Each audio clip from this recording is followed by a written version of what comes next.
Halo, Assalamualaikum. Waalaikumsalam. Waalaikumsalam warahmatullahi wabarakatuh.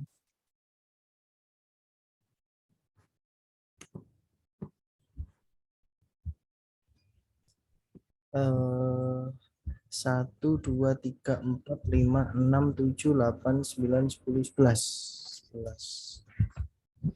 Baru 11 ya. Totalnya di absensi ada 20 ya? Iya, Pak. Iya, Pak. Betul.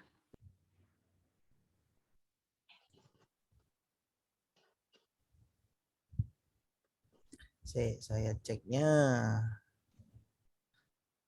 Coba kameranya dinyalakan semua coba.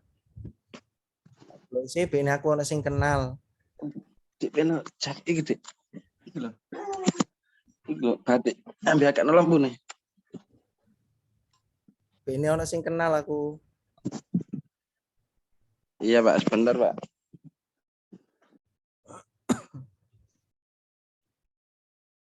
Tambah 1, 12. 12 yang masuk. Oke.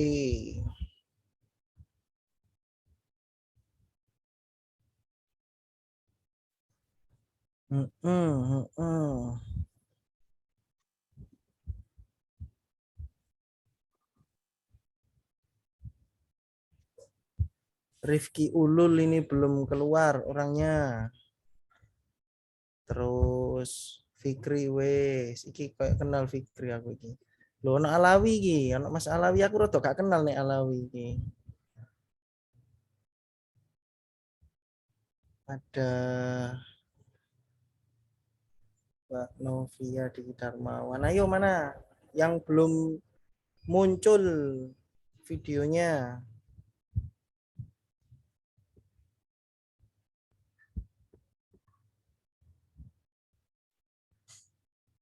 Bapak Agus Jali ini belum keluar, Bapak Mulyadi belum keluar, Bapak Rifki belum keluar. Terus apa iki sing gambar? Oh iki. Diki Darmawan belum keluar, Novia Rahmawati belum keluar. Total ada berapa ini? 1, 2, 3, 4, 5, 6, 7, 8, 9, 10, 11, 12, 13. Sudah 13 yang masuk ya. Yang sudah masuk Zoom.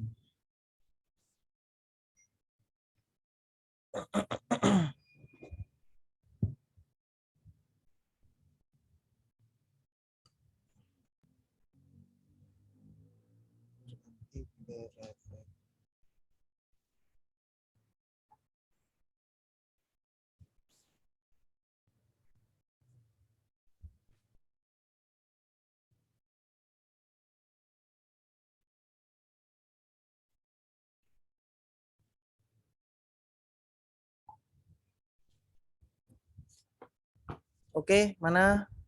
Sebelum saya buka, diaktifkan dulu.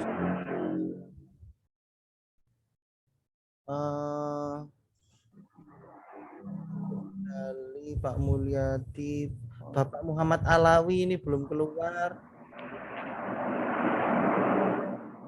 Bu Novia,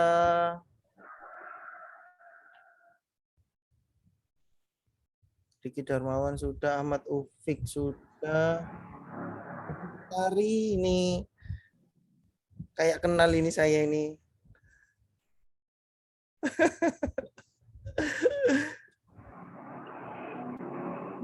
Nah ini Mas Alawi sudah keluar. Mas Alawi karena sudah keluar saya buka dulu. Assalamualaikum warahmatullahi wabarakatuh. Waalaikumsalam warahmatullahi wabarakatuh. Bismillahirrahmanirrahim. Waalaikumsalam warahmatullahi wabarakatuh. Alhamdulillah. Perkenalan dulu ya. Yeay. Bapak Ibu sekalian, saya manggilnya Bapak Ibu karena sudah bukan anak-anak sarjana atau anak-anak S1 lagi.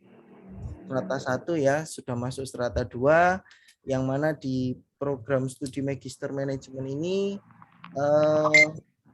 banyak sekali alumni ya, dan hampir 80% alumni Unisla semua ini saya di sini.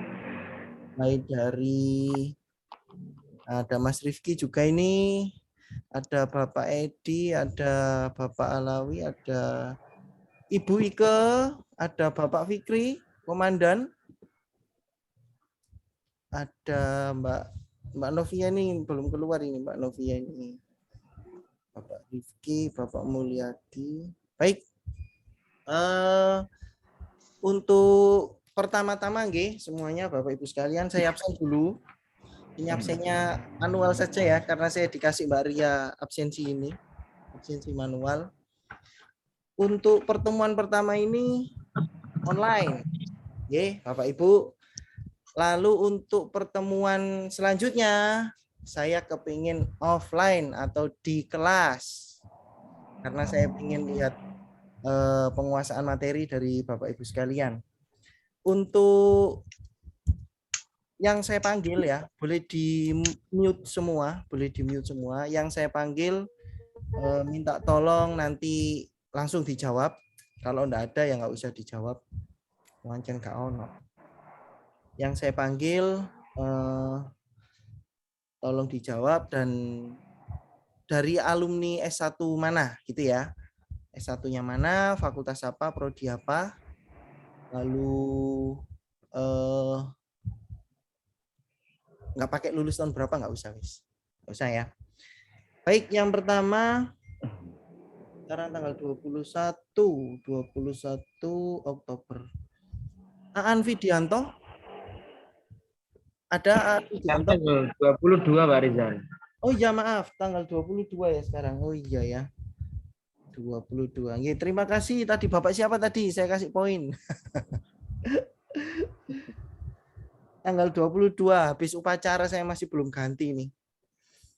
Oke, Aan Widianto tidak ada ya anaknya ya.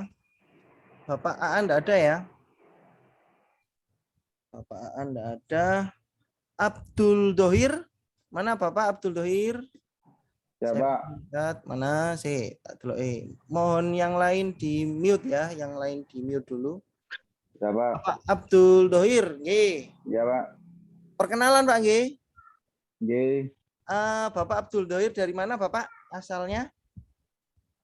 Asal dari Surabaya, Sukotati, Pak. Oh nggih. Dulu alumni mana Pak? S1-nya Alumni fakultas? Unisla. Nggih. Ya, Pak. Fakultas apa Pak? Teknik Informatika. Oh, Teknik Informatika nggih. Lulus tahun berapa Bapak alumni? Tahun 2012. Alhamdulillah, masih silaturahmi terjaga nggih. Iya, Pak. Nah, Bapak Abdul Dohir ada. Nggih, terima kasih Bapak. Lanjut ke Iya, Pak. ada Bapak Dhani Mahendra. Ini mana ini Bapak Dhani Mahendra ini? Kayak nggak asing ini saya namanya ini. Adik Mas Dodon ini. Belum hadir ya, Bapak Dhani Mahendra ya. Oke, lalu Bapak Diki Darmawan. Ada Bapak Diki Darmawan? Halo, Bapak Diki. Hadir, Pak. Oke, alhamdulillah Pak. Kok nggak kelihatan fotonya Pak? Jangan gelap Pak nanti. Ini Bapak Diki Darmawan. Oke. Bapak Diki Darmawan ini dari mana Bapak? Saya asli Lamongan, Pak. Lamongan Saya juga, kota. oh iya, saya juga Lamongan kota ini. Lamongan mana Samen? Mas Trip, Pak. Made ya. Iya. Oke, tak dulu kurang mengisor, kamera Samen kurang mengisor, Kak Keto. Oh ya, nggih. Dulu S1-nya dari mana Bapak Diki? Saya dari Fakultas Perikanan di Oh. UNER, Pak. Oh ya, berarti lulus tahun berapa dulu, UNER? Tahun 2019. 2018 akhir. 2018 akhir. Nggih. Ya. 2018 akhir berarti sudah ini ya. Terus masuk di MM ini masuk sendiri atau ada rekomendasi? Sebenarnya masuk sendiri tapi buat untuk kerjaan juga, Pak. Ya, kebutuhan ya, karena Ya. saya kasih bocoran kalau zaman sekarang kerja enggak punya magister saya rasa susah, dan sekarang magister manajemen bisa masuk di semua lini ya. Ya. Jadi alhamdulillah beruntunglah Anda memilih magister manajemen Unisla ya. Sarang hiu. Oke, terima kasih Pak Diki. Lalu yang kedua, yang selanjutnya Dwi Prasyawan. Dwi Prasyawan ini ada? Belum hadir ya? Bapak Dwi ya. Oke, oke. Terus Bapak Edi Lestari. Bapak Edi, alhamdulillah. Coba di-unmute Pak Edi. Ada, Pak. Alhamdulillah, Pak Edi ini asalnya dari mana Pak Edi ini? Dari Karangpilang, Tikung. Oh ya, alhamdulillah. Tulis satunya Unisla Ekonomi Manajemen Oh ya, tahun berapa Pak Edi? 2013. 2013, alhamdulillah. Silaturahmi tetap terjaga. Ini Oke, Pak. saya asli nih, soalnya kenal ini. Oke, terima kasih Pak Edi. Iya, Pak, sama-sama. Lanjut ke Muhammad Rifki, Ulul Albab. Ada Bapak Rifki? Iya, Pak. Bapak Rifki, Bapak Rifki. Iya, Pak. Ini dia. Si Rifki. Oh iki ya, Bapak Rifki. Iya. Ada dua ya. Aku nih sampean dua yang ikut ya. Enggak, Pak. Satunya pakai komputer. Oh Nggak ya, ada kameranya.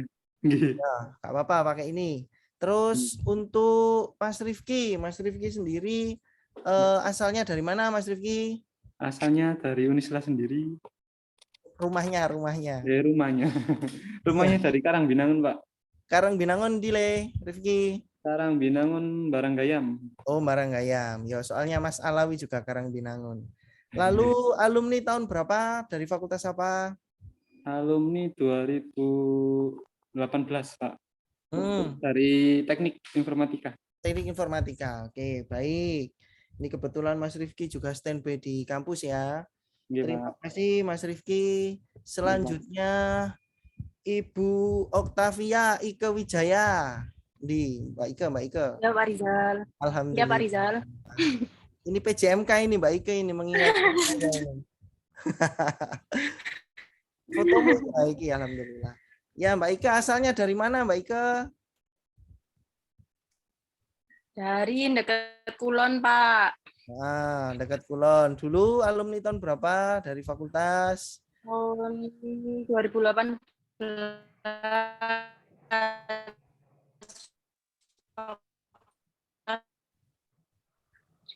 Akuntansi ya.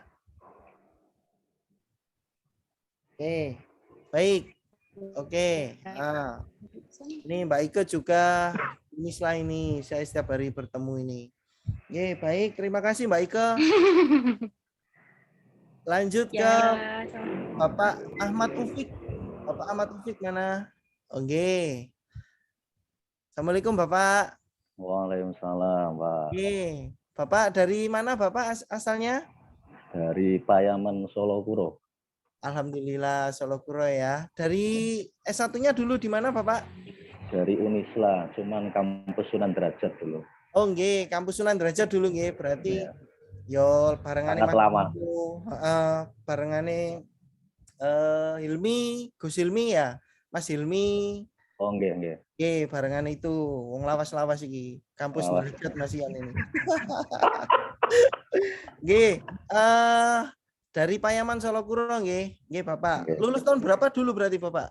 Yang 2005, angkatan pertama Sunan Derajat. Oh ya, soalnya Mas Hilmi, Mas Riko masih angkatan di bawah jenengan. Iya, masih 2 tingkat atau 3 tingkat. Ya, masih. 2007 lulusnya, 2007. Ya. Mas Hilmi, Mas Hilmi. Oke, terima kasih Pak Ufik. Alhamdulillah silaturahmi terjaga nggih. Oke. Selanjutnya Bapak Muhammad Fikri Firdaus. Oke. Ya Pak, hadir Pak. Alhamdulillah Dan sehat Dan. Alhamdulillah sehat walafiat Pak Rizal. Ini sama Reoni ini namanya ini. Iya Pak. Pak Reoni. Oke, Mas Fikri. Iya Pak. Asalnya dari mana Bapak Fikri? Asal dari Sukodadi, Desa Sukolilo, Kecamatan Sukodadi, Lamongan Pak. Sukolilo Sukodadi ya. Oke, baik. Iya Pak. Dulu alumni tahun berapa? Mislah. Alumni tahun 2017, jurusan manajemen Pak. Ya, 2017.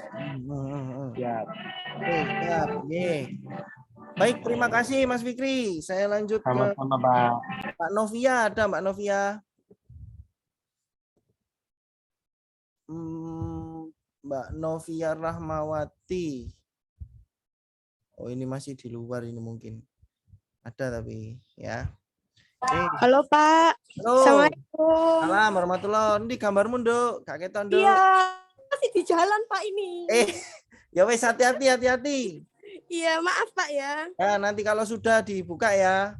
Oke. Oke, ya wes. Oke, nanti ya. Mbak Novia. Dari mana, Nduk? Sampean? Halo. Halo, iya Pak. Asalnya dari mana? S1-nya dari Ekonomi Manajemen Unisla. Lulus tahun 2017. 2017. Oke, barengan Fikri. Oke, terima kasih. Lanjut Ya ke Pak. Bapak Kusnul Yakin. Ini Bapak Kusnul Yakin ini. Belum datang ya Bapak Kusnul Yakin ya. Oke. Lalu selanjutnya Bapak Muhammad Alawi, Alaidrus.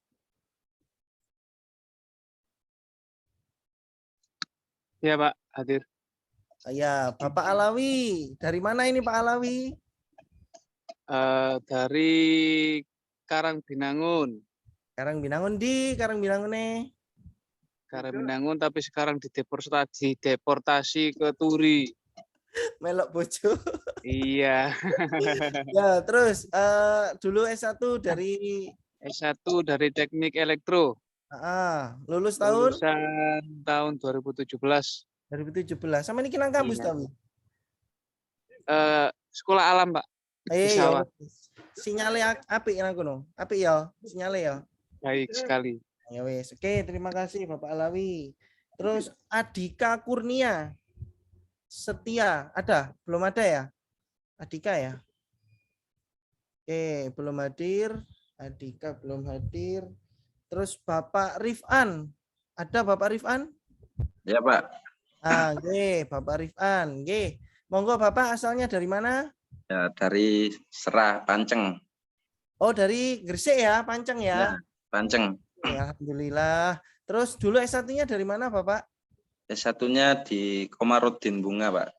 Oh, Komarudin Bunga, jurusan Tarbiyah berarti. Ekonomi manajemen. Ekonomi syariah. Oh, ekonomi syariah. Nggih. Baik. Dulu masuk di pasca MM ini di Unisla ada rekomendasi atau keinginan dari diri sendiri, Bapak? Ada dua, Pak. Keinginan sendiri kemudian direkomendasi, jadi ya kita ikuti rekomendasi aja ya. Bagus, soalnya nggak jauh-jauh juga nih Pak. Terus sekarang kalau MM itu bisa masuk ke semua bidang, masuk ke semua lini. Iya, Pak. Terima kasih Bapak Rifan, Terima kasih, silaturahmi. Pak. Terus Riki Sifaudin ada? Riki Sifaudin? Belum ada ya. Oke, terus selanjutnya Ahmad Samsu Rizal Fikri belum hadir juga ya. Ini saya perlu kuliah offline ini besok ini ya. Saya pengen ketemu langsung. Terus yang selanjutnya Bapak Dani Rahmat Raharja ada? Siap, Bro. Alhamdulillah, di gambarmu kok kayak. Oke, saya. Kampus dah samen. Oh iya, orang kampus. Ngedit, Bro. Ya, Pak Dani minta tolong diperkenalkan asalnya dari mana? Assalamualaikum semuanya teman-teman. Saya Dani Raharja. Asli itu logo Anyar. Oh iya. Tapi sama Mas Alawi dideportasi ke Turi. Pada Turi. Ya, terus dulu asalnya dari mana Pak Dani S1-nya? FKIP bahasa Inggris. FKIP. Ambil S2 juga ya di MPD ya? Gak tutup, Bro. Gak tutup. Saya kira di PM. Ya wes, gak apa-apa. Enak kampus dewe, Bo. Enak kampus dewe. Iya. Masuk dah. Jawa-jawa dosen. Kenal kabeh. Ya wes, terima kasih Siap. Pak Dani. Lanjut. Bapak Khairul Umam. Ada Bapak Khairul Umam? Belum hadir ya. Terus Bapak Mulyadi ada? panggilan untuk Bapak Mulyadi.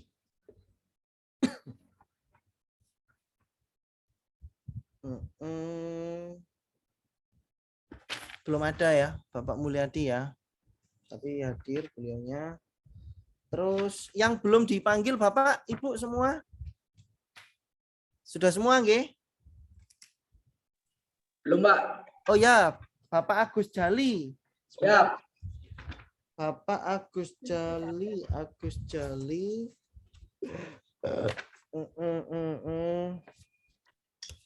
Oh ya, belum ada di absensi ya Bapak Agus Jali ya?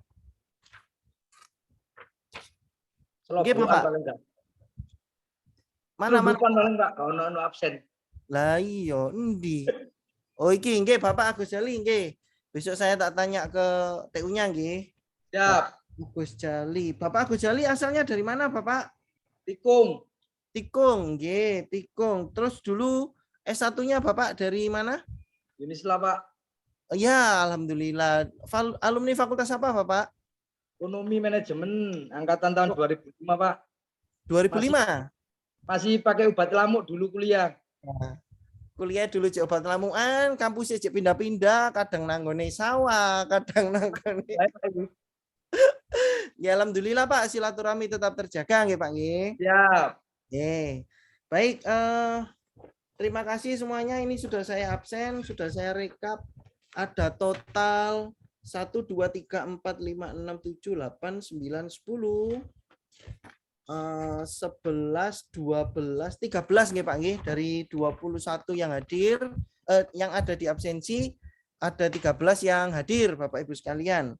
Nggih, langsung saja Bapak, dan saya sudah minta ke Mbak Ria untuk besok ketika pertemuan selanjutnya kita masuk di kelas nggih. Setuju Bapak Ibu nggih? Setuju. Pak, Setuju, Pak. Ya, soalnya pengen silaturahmi juga saya. Insya Allah. Oke.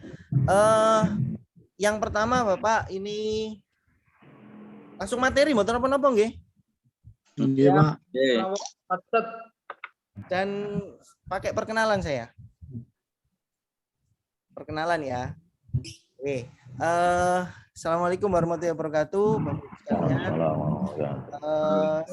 Saya nama lengkapnya Muhammad Rizal Nur Irawan, dipanggil Pak Rizal.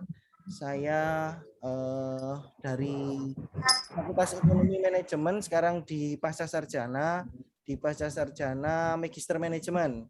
Biasanya saya dipanggil Pak Rizal biasanya. Nah, untuk materi di semester ini yang saya ampuh adalah mata kuliah Ekonomi Manajerial.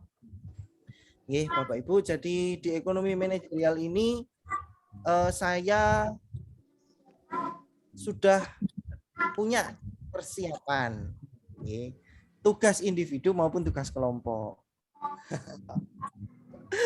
nanti nggak apa-apa, nanti ini di pertemuan pertama ini saya beri materi dulu, lalu nanti saya tinggali satu jurnal untuk direview oleh Bapak Ibu sekalian.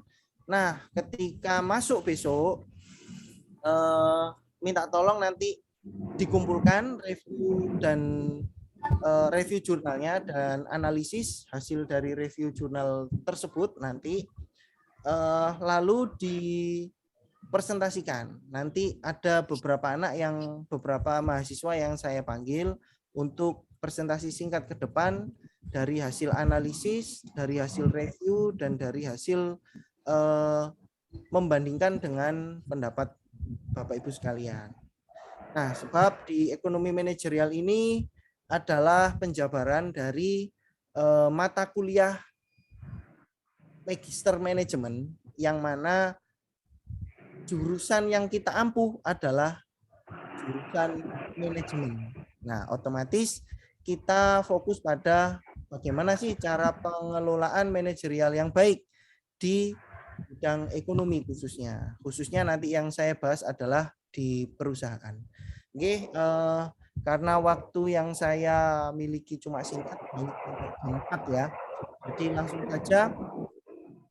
saja saya beri paparan sedikit, lalu nanti saya tinggali kenang-kenangan untuk kita bertemu lagi di pertemuan selanjutnya. Siap G, saya beri materi G, Bapak Ibu. Bismillahirrahmanirrahim. Monggo dipahami dulu, dibaca slide cover awal adalah ruang lingkup ekonomi manajerial. Nah, seorang manajer, Bapak Ibu sekalian, ini kita memposisikan diri kita adalah manajer ya. Manajer itu pengelola suatu perusahaan khususnya atau institusi atau organisasi atau instansi yang akan kita kembangkan ya. Jadi posisikan diri Anda sebagai seorang manajer yang mana kita punya alasan seorang manajer untuk mempelajari ekonomi manajerial. Jadi tugas utama seorang manajer adalah yang pertama, kita diberi mandat untuk membuat keputusan yang berkaitan dengan masalah bisnis. Sedemikian rupa sehingga keputusan itu diharapkan akan memungkinkan organisasi bisnis mencapai tujuan. Jadi kita sebagai seorang manajer, posisikan diri Anda sebagai seorang manajer nggih. Jadi ada yang di kelas ini saya rasa ada yang sudah bekerja di berbagai bidang atau bahkan punya usaha sendiri. Nah, posisikan diri Anda sebagai seorang manajer. Ada yang seperti Bapak Fikri ya, mengelola bekerja di penjualan handphone ya Pak Fikri. Jadi Anda sebagai seorang manajer yang punya kebijakan atau keputusan untuk menyelesaikan permasalahan usaha Anda supaya kita mencapai tujuan perusahaan yang mana tujuan perusahaan sejatinya adalah memperoleh laba. Jadi kita sebagai seorang manajer dituntut untuk efektif dan efisien dalam melakukan pekerjaan kita. Oke. Nah, contohnya adalah yang pertama, kita meningkatkan produktivitas, memperluas pangsa pasar, meningkatkan keuntungan, dan mengurangi biaya. Jadi, efektif dan efisien yang kita kejar sebagai seorang manajer adalah bagaimana cara kita meningkatkan produktivitas dengan memperluas pangsa pasar guna meningkatkan keuntungan dan mengurangi biaya atau efisien. Meningkatkan produktivitas bisa saya katakan sebagai efektif, ya. Memperluas pangsa pasar efektif, meningkatkan keuntungan efektif. Tetapi yang efisien adalah mengurangi biaya.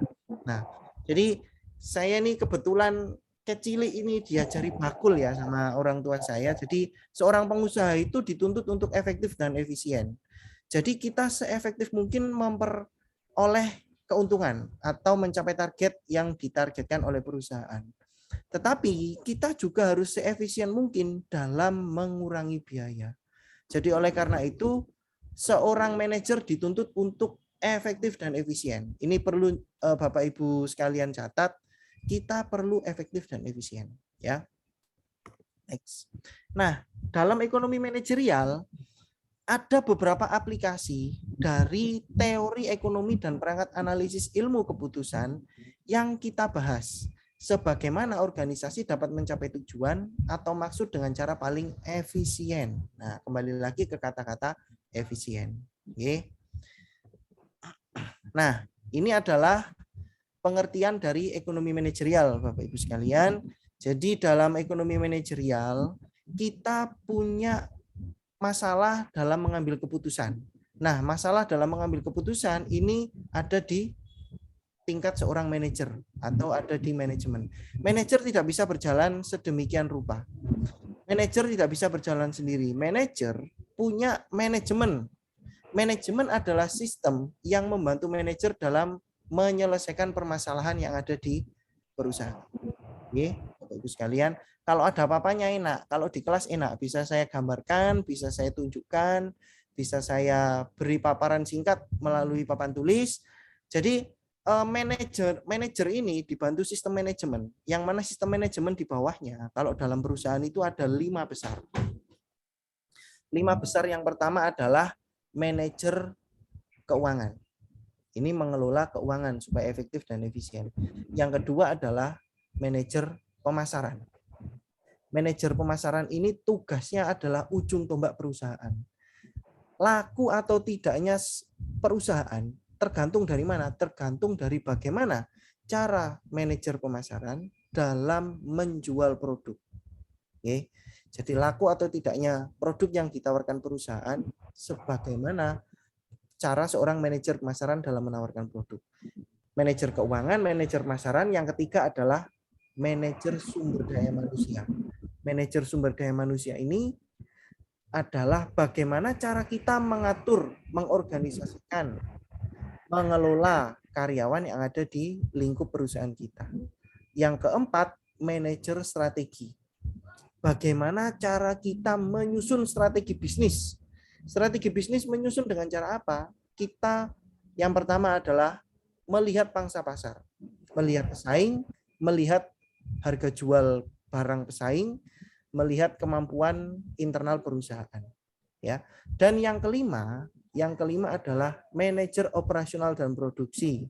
Bagaimana cara kita mengatur produk dan mengatur barang-barang mulai dari bahan baku, diolah menjadi barang setengah jadi, menjadi barang jadi, lalu barang jadi siap jual. Ini adalah berbagai keputusan, masalah dalam keputusan manajerial atau manajemen. Nah, masalah keputusan manajemen dibagi menjadi dua. Yang pertama menurut teori ekonomi, yang kedua melalui ilmu keputusan. Ini nanti akan kita pelajari secara garis besar. Saya lihat tadi di beberapa perkenalan ada yang dari teknik informatika, ada yang dari ekonomi syariah, ada yang dari elektro, ada yang dari FKIP, ada yang dari akuntansi, dan lain sebagainya. Tapi yang murni manajemen insya Allah sudah paham betul dengan teori ekonomi dan ilmu keputusan. Yang tidak dari manajemen kita belajar bersama-sama. Oke. Nah, keduanya ini dijadikan satu. Ada yang namanya aplikasi teori ekonomi dan perangkat ilmu keputusan untuk memecahkan masalah keputusan manajerial. Nah, hasil yang diharapkan kita dapat memperoleh solusi yang optimal untuk masalah keputusan manajerial. Oke. Solusi yang optimal melalui mana? Melalui ilmu keputusan yang diputuskan oleh seorang manajer dilihat dari teori-teori ekonomi yang sudah ada. Jadi manajer itu tidak bisa asal memberi keputusan saja. Seorang manajer harus melihat dari ilmu ekonomi manajemen yang mereka kuasai. Baru mereka membuat keputusan akhir supaya solusi dalam masalah manajerial perusahaan bisa tercapai secara optimal. Oke, Bapak Ibu sekalian. Next. Nah, di dalam teori perusahaan ya ada beberapa pemahaman yang harus kita pahami bersama. Yang pertama adalah perusahaan atau firm. Ya, firm adalah suatu organisasi yang mengkombinasikan dan mengorganisir berbagai sumber daya yang bertujuan untuk memproduksi barang dan jasa untuk dijual. Bapak Ibu sekalian, jadi kita memposisikan diri kita sebagai pengelola perusahaan yang mana kita itu punya kombinasi dari berbagai sumber daya. Nah, berbagai sumber daya apa? Sumber daya finansial, sumber daya manusia, sumber daya alam, sumber daya skill atau teknologi, sumber daya skill. Lalu yang kelima sumber daya teknologi. Jadi kelima sumber daya ini perlu kita optimalkan, perlu kita kombinasikan supaya kita bisa memproduksi barang dan jasa untuk kita jual. Paham nggih? Jadi perusahaan berdiri karena ada tujuan, yaitu memproduksi barang dan jasa untuk dijual. Nah, ini yang saya tekankan di mahasiswa-mahasiswa saya di S1 Strata 1. Saya selalu memberi pertanyaan, kira-kira lebih beresiko mana? Kita memproduksi barang atau kita memproduksi jasa? Monggo yang bisa langsung dijawab. Tak kasih poin wes. Kita memproduksi barang atau kita memproduksi jasa?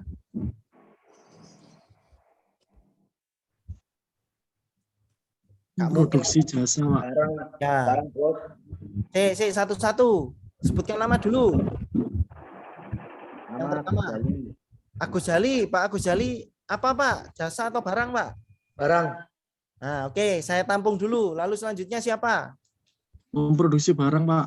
Nah, Bapak Edi barang. Oke. Terus selanjutnya Fikri, Pak. Fikri. Jasa apa barang? Produksi barang, Pak. Barang, Pak. Barang ya. Oke. Selanjutnya. Siapa lagi? Saya Pak, barang Pak. Ya. Iki nek barang siji barang kabeh yo. Kono sing jasa ta? Kono sing jasa ta? Jasa. Oh, Alawi jasa. Oke wi. Engko ndang tak petai jasa baru Alawi jasa ngono. Saiki alasannya apa? Barang apa? Alasannya satu saja perwakilan. Kenapa kok memilih barang? Kenapa kok memilih jasa? Tadi Mas Alawi jasa. Yang barang siapa yang mewakili? Alawi dulu, Bapak Alawi.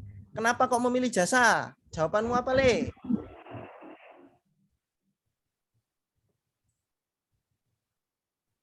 Loh, hilang. Alawi, kenapa kok memilih jasa?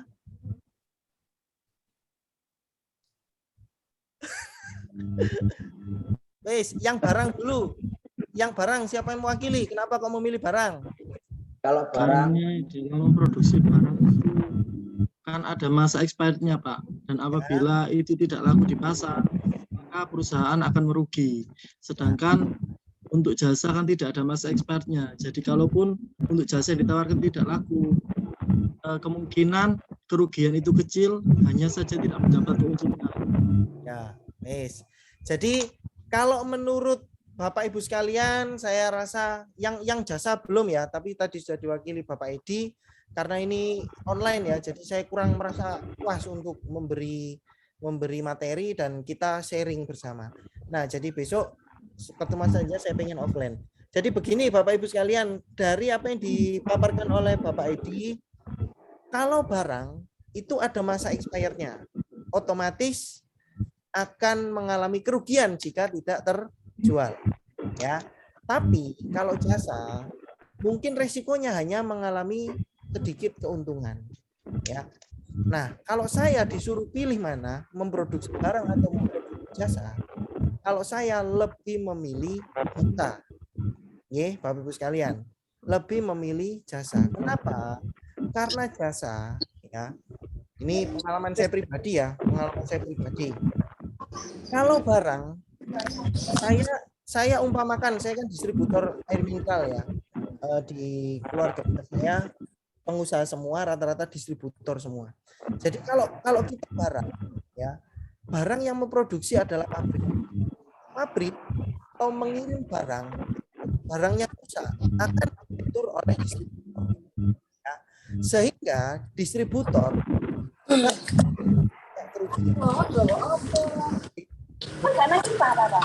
Aku sik kuliah, aku sik.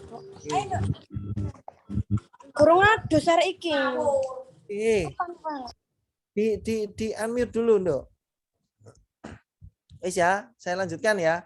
Jadi kalau kita memproduksi barang atau produk ya, kalau produk dikirim itu akan misalnya ada kerusakan, akan mengalami kerugian yang diterima oleh perusahaan atau pabrik. Tapi kalau jasa, saya distributor ya, saya meminimalisir kerugian dengan cara apa? Retur, ya, sekali lagi retur. Tetapi kelemahan dari jasa, ya, kalau pelayanannya tidak memuaskan, ya, sekali lagi, kalau pelayanannya tidak memuaskan atau kurang membuat customer merasa puas, kita akan kesulitan dalam mencari customer lagi. Oleh karena itu perlu dipahami oleh Bapak Ibu sekalian. Kalau kita niat untuk mendirikan usaha di bidang jasa, otomatis yang pertama harus kita lakukan adalah memuaskan customer atau meningkatkan kualitas pelayanan. Bapak Agus Jali ini mengangkat tangan. Ya, betul. Ada yang disampaikan Bapak Agus Jali? Mohon maaf Pak, saya pakai PC nggak ada kameranya. Ya Mas Rifki, Kak Popo. Lanjut Pak, lanjut. Lanjut ya. Oke. Saya lanjutkan ya. Nah, di dalam fungsi perusahaan adalah untuk membeli sumber daya atau input berupa tenaga kerja modal bahan mentah untuk diubah menjadi barang dan jasa untuk dijual. Oke. Sekali lagi, saya kembalikan lagi barang dan jasa. Kalau jasa yang kita jual adalah jasa kualitas pelayanan. Kalau ada customer yang merasa kurang puas, maka kita akan siap-siap menerima risiko turun keuntungan. Tapi kalau pelayanan kita semakin baik, customer akan puas. Paham ya sekalian? Termasuk di institusi. Baik itu di perusahaan jasa, di pendidikan, atau di berbagai bidang. Ya, kalau pelayanan yang kita berikan mampu membuat customer merasa puas, customer saya yakin akan kembali lagi. Masalah harga tidak masalah. Ya, tetapi jangan sampai terlampau tinggi dari harga pesaing. Ya, nih bocoran dari saya, dari Bapak Ibu sekalian yang tidak memiliki basic manajemen. Ini salah satu sharing dari pengalaman pribadi saya. Lanjut ya. Nah, selanjutnya tujuan dan nilai perusahaan. Semula teori perusahaan itu Bapak Ibu didasarkan pada asumsi perusahaan memaksimumkan laba sekarang atau jangka pendek. Tapi asumsi zaman sekarang memaksimumkan kekayaan atau nilai perusahaan. Ya, ini perlu digarisbawahi. Ini kalau ada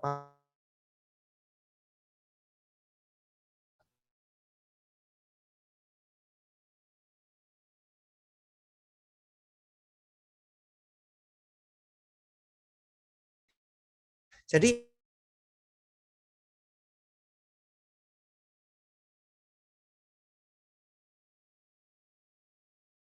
hanya untuk hidup di sekarang. Perusahaan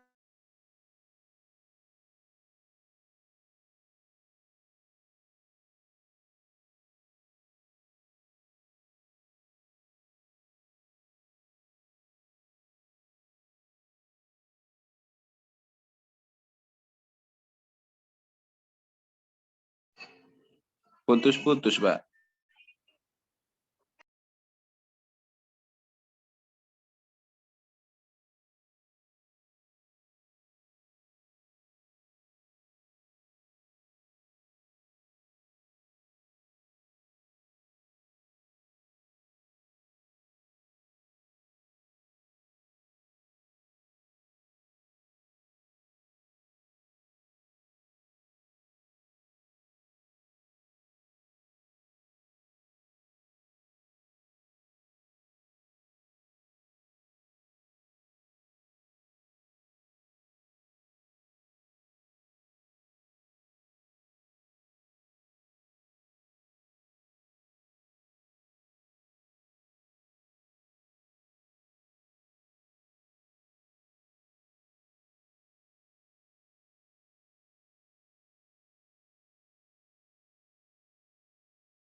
halo, kok mendadak mati ya?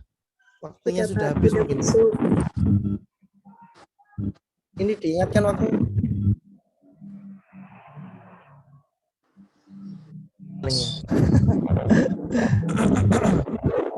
Ada yang baru masuk ini? Ada yang baru masuk?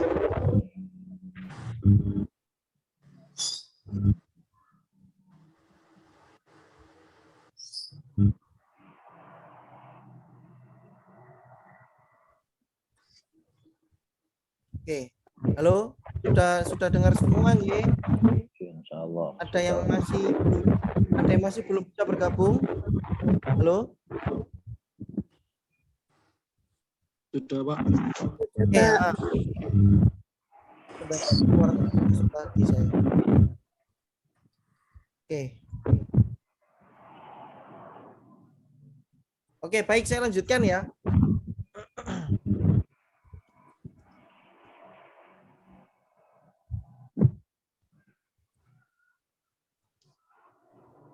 Oke.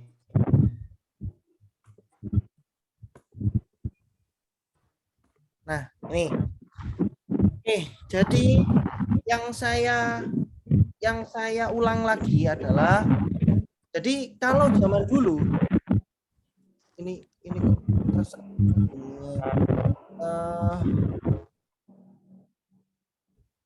oke, di mute semua, coba tolong.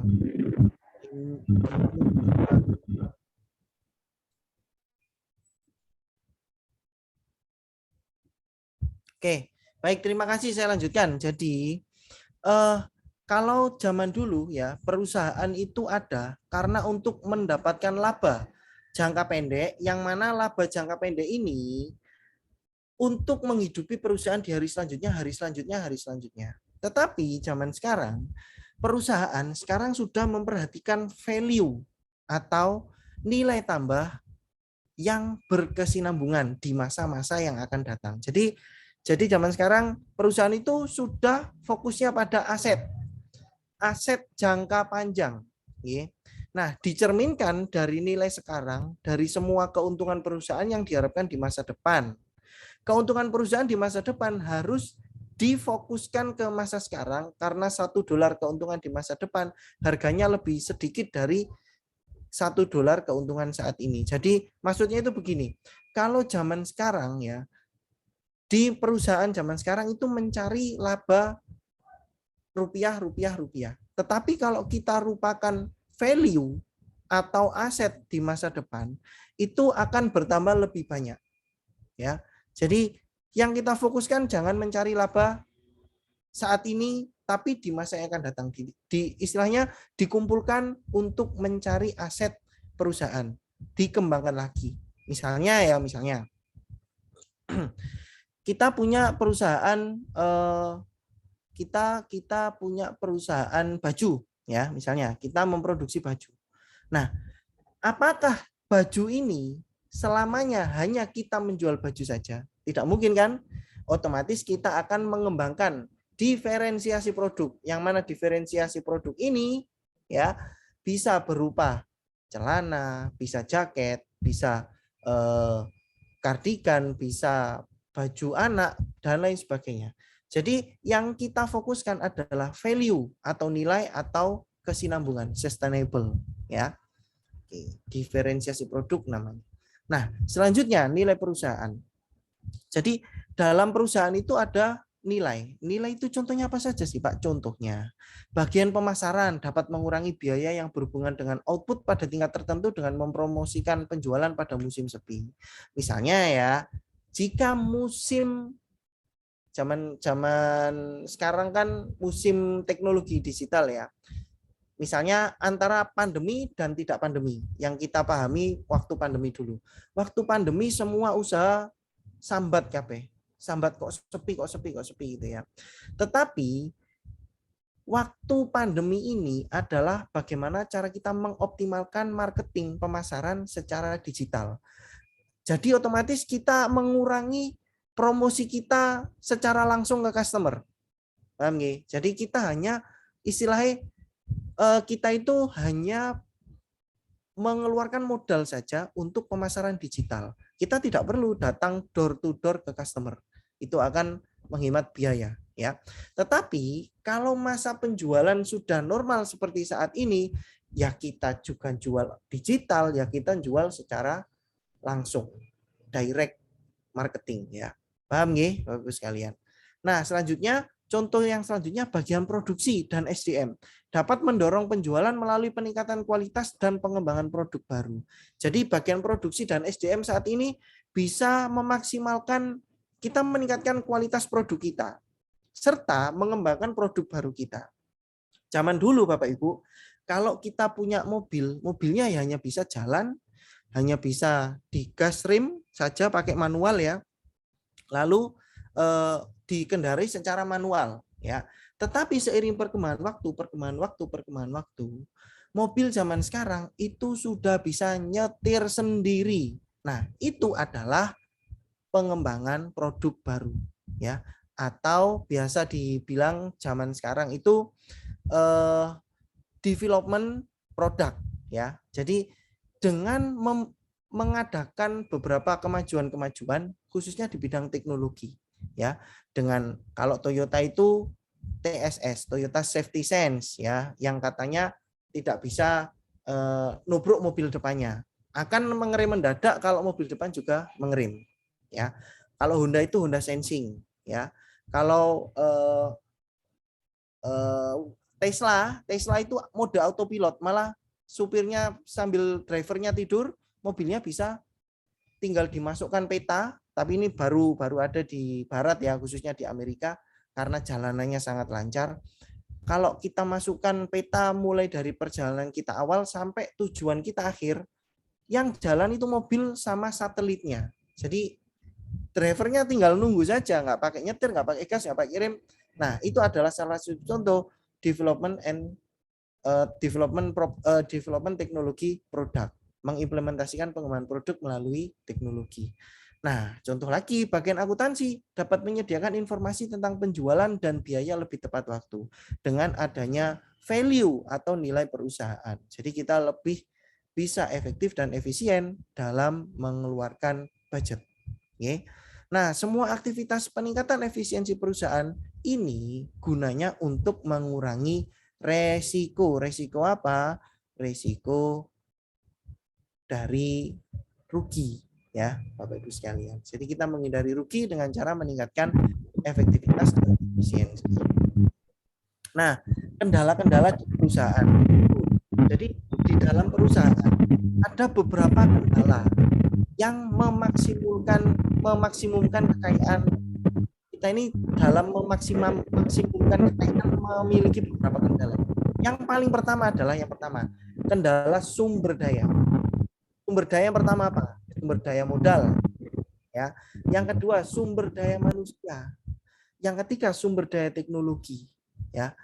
Lalu yang keempat sumber daya pengetahuan ilmu, sumber daya informasi, pengetahuan tentang pesaing, pengetahuan tentang harga dari pesaing, pengetahuan tentang pasar yang ada di sekitar kita, beberapa target level marketing mana yang akan kita capai. Kita nggak tahu target kita itu kalangan menengah ke bawah atau menengah ke atas. Nah, ini adalah kendala yang dihadapi oleh beberapa perusahaan. Nah, lalu yang kedua kendala hukum. Kendala hukum ini terkait dengan kebijakan pemerintah, Bapak Ibu sekalian. Nah, begitu pentingnya kendala sehingga kita mengadakan sebagai perusahaan, ya, kita harus mengadakan optimisasi, ya.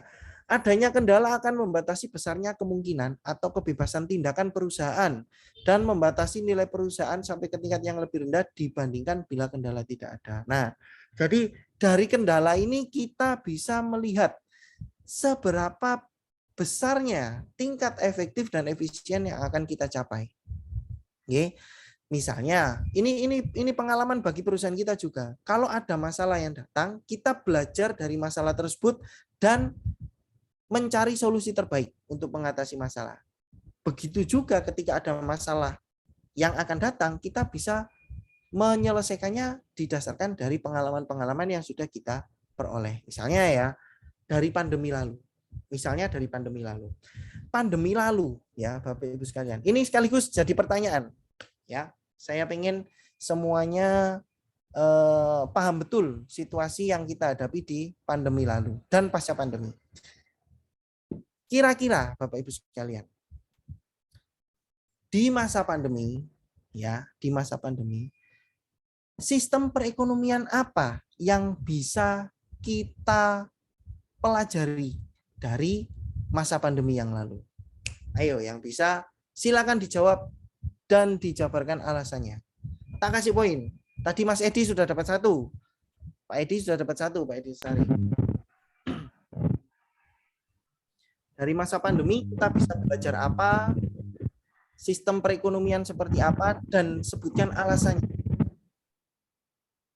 Monggo silakan. Langsung saja sebutkan nama. Ayo yang dari ekonomi, khususnya yang dari manajemen.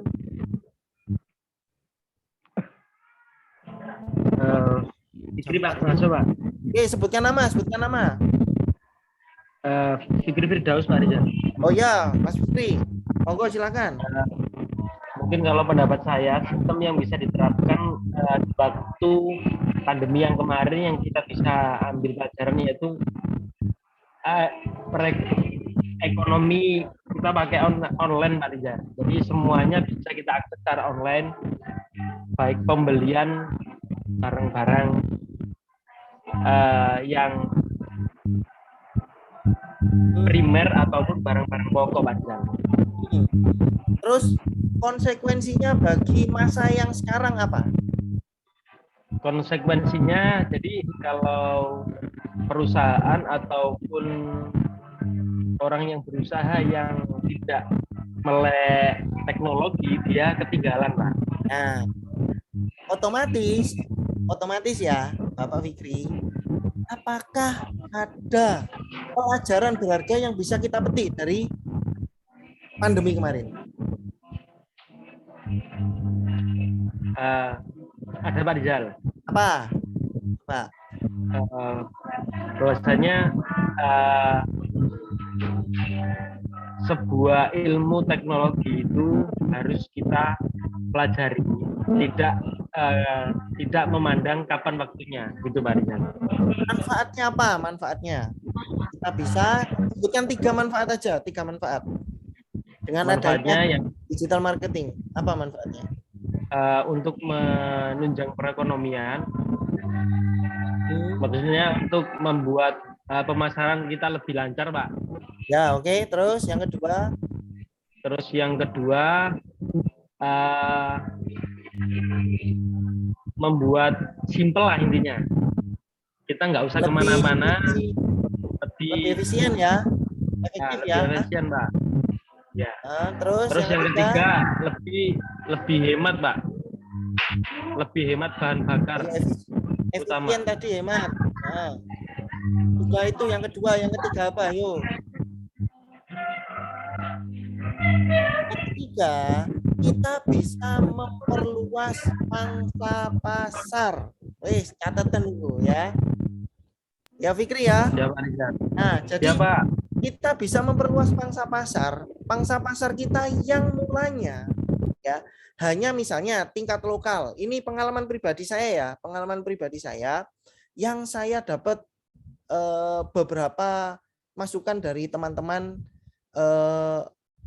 ini pengrajin batik, pengrajin kain yang dari Sendang Agung. Kebetulan teman saya ada beberapa yang punya usaha ya, pengusaha dari Sendang Agung yang kain tenun itu ya, kain batik, maaf. Lalu di Paringan juga kain tenun, lalu beberapa pengrajin-pengrajin yang ada lokal di Lamongan ya. Nah, pangsa pasar setelah adanya masa pandemi, digital marketing sangat meningkat pesat ya. Jadi semua orang berlomba-lomba untuk menjual produk di masa pandemi. Nah, apa yang mereka dapatkan? Mereka bahkan ketika pandemi ya, dan pasca pandemi, sekarang pandemi sudah hilang ya. Pangsa pasar mereka itu loh sudah sampai tembus ke luar negeri. Ada yang sampai ke Kanada, ada yang sampai ke Korea, ada yang sampai kemana-mana.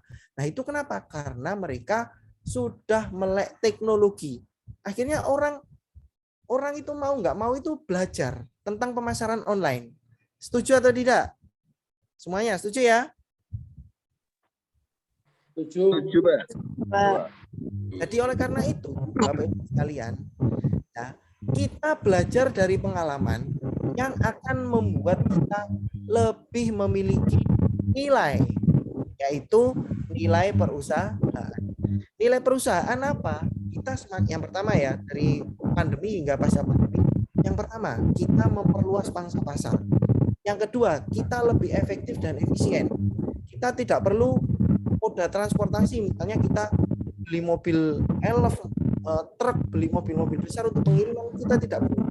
Kita hanya kerjasama saja dengan apa namanya kargo atau pengiriman ya, jasa pengiriman delivery. Walaupun itu delivery tingkat lokal, tingkat nasional ataupun luar negeri. Bahkan saya yang dari Sedang itu sudah punya kerjasama dengan DHL. DHL itu pengiriman paket dari luar negeri ya, atau dalam negeri ke luar negeri ya, yang mana pangsa pasarnya sudah mencapai seluruh dunia, dari Eropa, Amerika, Australia, Afrika dan lain sebagainya. Mereka punya keunggulan itu. DHL itu bisa dikatakan DHL ya, itu perusahaan pengiriman dari basisnya di Amerika ya, tetapi dia sudah meliputi luar negeri. Bahkan dia bisa disebut sebagai pionir pengiriman yang ada di luar negeri ya. Kalau penjualan online itu pionirnya adalah Amazon, terus Alibaba dan lain sebagainya. Kalau di Indonesia itu ya Bukalapak, Tokopedia, Shopee. Shopee itu dari Singapura ya. Nah, jadi dari pengalaman tersebut kita bisa punya nilai yang dari tingkat rendah sehingga kita memiliki nilai value yang lebih tinggi, yaitu kita punya pangsa pasar. Itu yang paling penting, nggih, Bapak Ibu sekalian. Nah, ini ada beberapa materi selanjutnya. Saya kok sudah diingatkan sama jam 4 ya. Saya sampai jam berapa sih? PJMK, Mbak Ike, saya sampai jam berapa ini, Mbak Ike?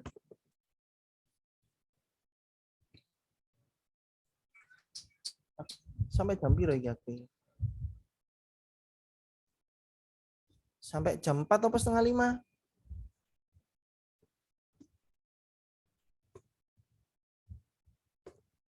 Ini mau. Sampai. Kalau sama jadwal 2 jam, Pak, biasanya. Alah.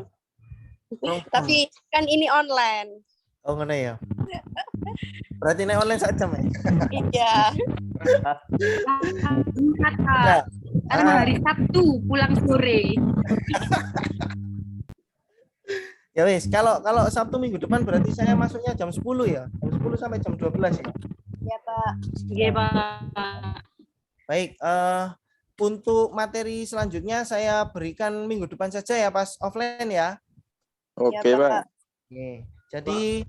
Jadi materi saya tadi sampai kendala-kendala perusahaan. Saya belum masuk ke kendala sumber daya, ada kendala hukum. Ini saya sebutkan singkat saja, besok tinggal kita ulangi saja. Jadi kendala sumber daya ini terjadi karena terbatasnya ketersediaan input penting. Contohnya kita kurang tenaga ahli, kita kurang bahan mentah, dan kita kurang dana. Ya, ada 3 ini. Kita kurang skill atau teknologi, kita kurang bahan mentah ya, kita kekurangan bahan baku. Percuma modal kita banyak tapi bahan baku tidak ada ya. Seperti ini contohnya beberapa tahun yang lalu saya kasih cerita singkat. Jadi air mineral merek Aqua itu susah dalam mendapatkan yang Aqua galon. Kenapa?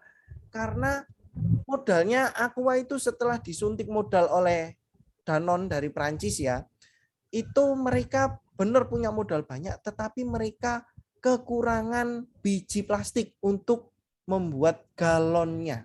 Jadi percuma modal banyak tapi bahan mentah tidak ada. Paham ya? Jadi kenapa kita ngoyong-ngoyong gelek modal, tapi di dalam negeri kita tidak punya bahan mentah, yaitu biji plastik untuk membuat galon, membuat botol, membuat gelas, sehingga kita ekspor waktu itu.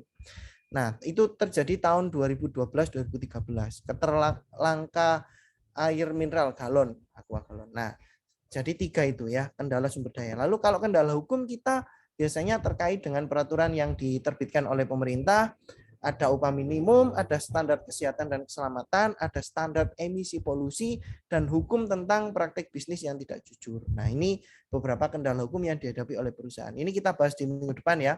Ada keterbatasan teori perusahaan, maksimisasi penjualan, maksimisasi utilitas manajemen, perilaku pemuasan, dan lain sebagainya. Yang saya sebutkan baru teori-teorinya. Besok kita bahas lebih lanjut tentang ekonomi manajerial baik secara makro maupun mikro. Ya, saya rasa sudah cukup ya. Pulang sore ini soalnya hari Sabtu ini ya, malam Minggu ya. Ini bukan sih Sabtu malam.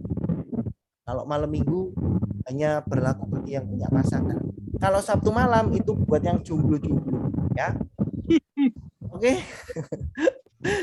Terima kasih, itu saja dari saya. Nanti saya kasih jurnal. Oh iya, maaf, mohon maaf banget. Kalau ada yang ingin di-sharingkan atau ditanyakan atau kita berbagi pengalaman, monggo, karena kuliah di Magister ini beda sama sarjana, beda sama S1. Kalau S1 kita baru istilahnya ya, S1, S2, S3. Kalau S1 ini kalau buah jeruk, kita baru memilihnya. Kalau S2 kita sudah mulai masuk ke buahnya. Kalau S3 itu kita sudah mulai masuk ke bijinya. Kita pelajari bijinya yang ada di dalam buah jeruk. Nah, oleh karena itu kita sudah menginjak S2 atau Magister, maka dari itu kita harus lebih banyak sharing pengalaman. Ya, bukan hanya satu jalur saja, tapi 2 jalur. Selain dari dosen, juga dari mahasiswa, juga sharing pengalaman. Monggo, silakan bagi yang ingin bertanya, sebutkan nama. Yang pertama, Bapak Edi, silakan.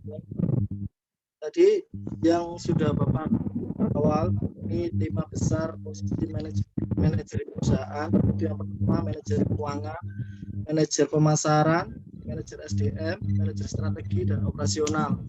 Ya. Yang saya tanyakan, apa perbedaan mendasar dari manajer pemasaran dan manajer strategi, Pak? Karena menurut saya manajer strategi itu kan sudah termasuk dari manajer pemasaran itu sendiri. Karena manajer pemasaran harusnya sudah memiliki strategi yang baik untuk menjual produknya ke pangsa pasar yang dituju. Seperti itu, Pak. Mohon dijelaskan. Terima kasih. Ini juga sebagai penjelasan juga. Jadi gini, manajemen itu kan satu kesatuan. Manajemen itu ada yang manajer pemasaran, keuangan, SDM, strategi, lalu operasional produksi. Nah, khusus yang strategi beda dengan marketing ya atau pemasaran. Kalau pemasaran fokusnya hanya pada strategi dalam menjual produk. Tetapi kalau manajemen strategi itu kita harus melihat perkembangan zaman. Jadi misalnya Pak Edi, ini pertanyaan bagus sekali dan mendasar. Jadi misalnya beberapa waktu yang lalu ya, kita ada undang-undang yang disahkan oleh DPR, undang-undang disahkan oleh pemerintah, yaitu Omnibus Law ya, di mana salah satunya membahas tentang kebijakan UMR di tiap daerah atau kabupaten ya. Omnibus Law ini ada yang pro, ada yang kontra ya.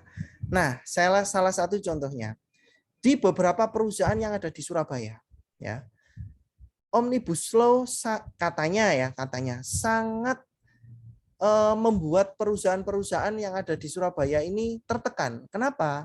Karena semakin tingginya UMR, semakin ketatnya peraturan-peraturan khususnya ekspor dan impor. Ya, impor bahan baku atau ekspor produk hasil dari perusahaan. Nah, untuk menghadapi situasi yang seperti ini Pak Edi, kita membutuhkan pengembangan strategi lagi. Paham nggih?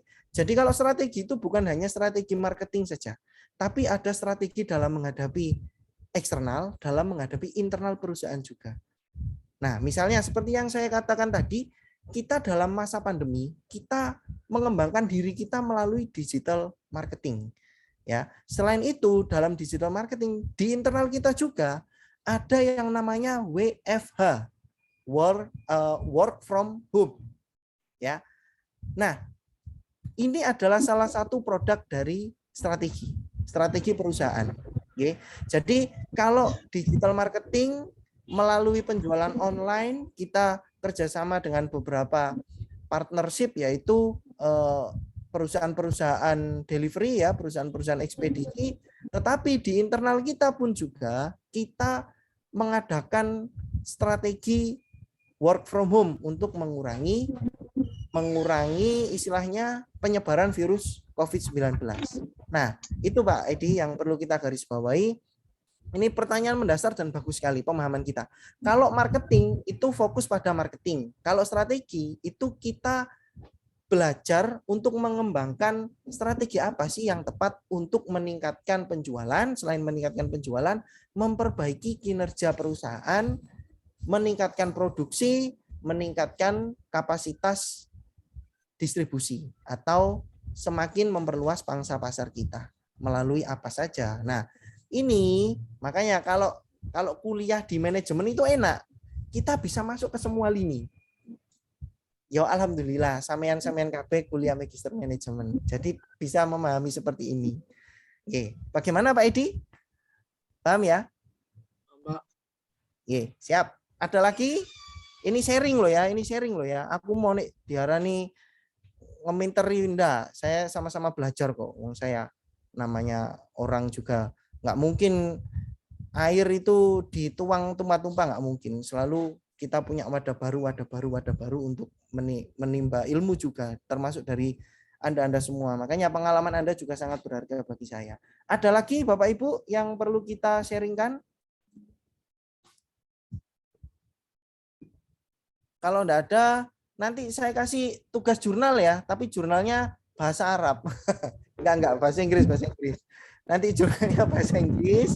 Ini jurnalnya bagus sekali. Ini pernah saya review juga waktu saya kuliah S3 dulu. Saya punya banyak jurnal. Itu kalau yang banyak jurnalnya besok aja pas mendekati UTS dan UAS. Saya kasih masing-masing 5 jurnal ya nanti untuk di-review. Tapi sementara ini 1 jurnal dulu, nanti saya kasihkan Mbak Ria atau saya kasihkan ke PJMK, ke Mbak Ike untuk di-share di grup kelas. Nanti direview, lalu diberi analisis menurut pandangan dari penelitian-penelitian terdahulu, dan yang ketiga diberikan analisis menurut pandangan Anda pribadi semua ya. Jadi ada 3 reviewnya. Yang pertama direview dari bahasa Inggris disadur ke bahasa Indonesia, lalu yang selanjutnya direview menurut beberapa pandangan para ahli ekonomi atau penelitian terdahulu dan menurut Anda sendiri ya. Oke. Itu saja, nanti saya kasih 1 dulu jika kaget. Kuliah S2 itu CC kayak S1, S1 ngono lah.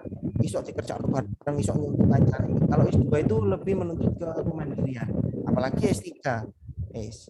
Itu ya. Oke, ada yang ditanyakan? Kalau enggak ada saya tutup ya karena waktu sudah menunjukkan 16.13. Terima kasih atas perhatian dan kerjasamanya yang baik. Semoga bermanfaat yang kita dapat hari ini. Kita bertemu lagi minggu depan. Untuk tugas dan materinya insya Allah saya berikan minggu depan kalian untuk materinya. Untuk tugasnya nanti saya share ke Mbak Ike. Oke, terima kasih. Sekian. Wassalamualaikum warahmatullahi wabarakatuh. Waalaikumsalam warahmatullahi wabarakatuh.